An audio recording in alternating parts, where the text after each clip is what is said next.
The idea that she's out of your league is something that has been stuck in my head since I was 14. I blindly believed that lie until I was 25. I thought there was some league that all attractive people belong to, and I was not part of it. I wasn't tall enough, muscular enough, rich enough, funny enough, successful enough, or alpha enough. Essentially, I just felt like I wasn't good enough. This burden of not feeling good enough made me insecure around attractive women. It pushed me to overcompensate buying them drinks, trying too hard to impress them, confessing my feelings, all of which didn't work. And each time I failed, it only reinforced the belief that I wasn't good enough. Have you ever gone through something similar? I bet you have your own version of this story. It's a pretty common experience. But here's the good news, it's not your fault, and it's not even true. I'm going to share a technique with you that can help when talking to a beautiful woman and show you how to play with her mind. But first, I want to talk to you like a brother about this idea of she's out of your league. There is no such thing as a league. There's no such thing as good enough. These ideas are just arbitrary concepts. It might seem like they're real because most people believe in them, but just because the majority agrees on something doesn't make it true. Most people live their lives on autopilot, not questioning their beliefs like you are right now.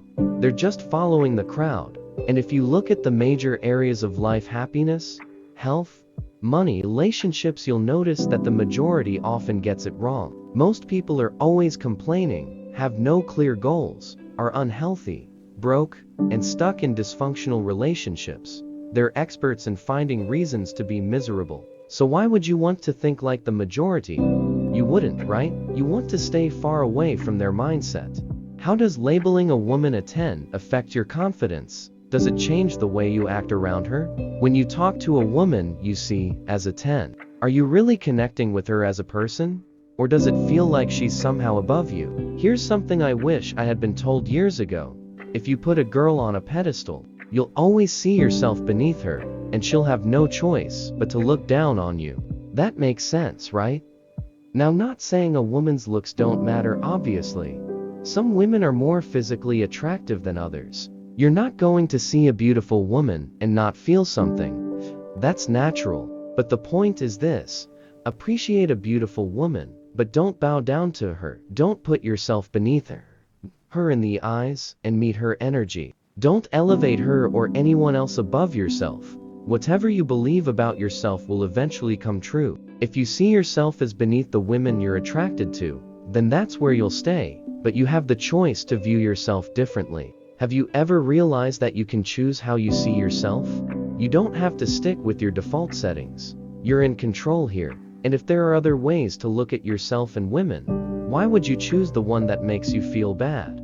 Wouldn't you rather choose a perspective that makes you feel confident, excited, and open to new possibilities? Of course, you would. Now, I'm going to share a technique that will not only help you take control of the conversation with a beautiful woman, but it will also help you break free from the idea that she's out of your league.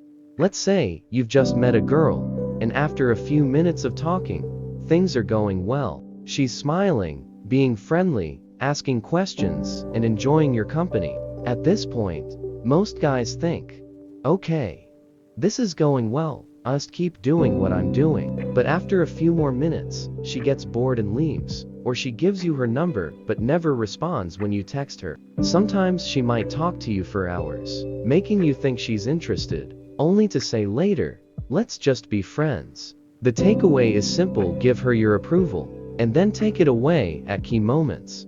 This is most effective during the early stages of conversation, right after you meet her and are getting to know her, but before you've made a deeper connection. This is the initial attraction phase, and many guys mess it up by being too nice, too agreeable, and ultimately, too boring. If you've watched my series on how to attract women, you'll already know that women seek attention and approval from men they view as valuable. But here's the key: if you give your approval too easily, she won't value it, especially if she's very attractive. She's used to getting attention from men all the time, and when something is given freely, it becomes easy to take for granted. On the other hand, if you make her work for your attention and approval, she'll value it more, and she'll value you more as well. You can do this by giving and withdrawing your attention at selective moments. When you pull away at the right times, she'll start chasing after you. The more she chases, the more you tap into the law of effort justification. This law says that the more effort we put into something, the more we want it. So when you take away something she desires, she'll chase after it, and the more she chases, the more she'll want it. Guys who don't have many options tend to be too afraid to try this.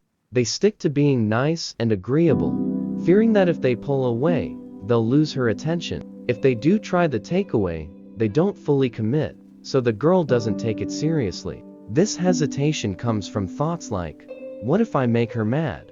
What if I pull away and lose her interest? But these fears are rooted in a scarcity mindset, the fear of losing one girl, because you don't believe you can find another. Scarcity is an illusion. In reality, there's no shortage of women you can spend time with. There's an abundance of them, more than you could ever possibly have time for. So fearing the loss of one girl is like a millionaire being worried about losing a single dollar. Guys who have plenty of options don't stress about losing one girl. They don't take it personally. They also understand that women enjoy being teased and love chasing a guy who occasionally pulls away. The act of chasing makes them more attracted to you. That's the key: pull away, and she'll chase after you. It's playful and simple. Here are some examples. If she says something you disagree with, say, "Oh, you're losing me." If she tells you her age, say, "You're way too young or old for me." If she flirts, say, "Oh, you don't want to flirt with me. I'd be so bad for you." If she calls you a jerk, reply, "There are some nice guys over there. Why don't you go talk to them?" If she acts bratty, say, "That's it. I'm breaking up with you." These are just a few examples. The key is to be playful and introduce the takeaway early in the conversation when things are going well. You'll come across as a charming rogue, and it'll shift the dynamic in your favor. Before we wrap up, I want to let you know that I've created an online course with a step-by-step formula that shows how to attract women, regardless of what you think you're lacking. It reveals what women are truly drawn to in a man on a deep, psychological level beyond things like height, looks, or money. You'll find the link in the description below. If you have any questions, drop them in the comments. This was the Dark Needle. Take care of yourself.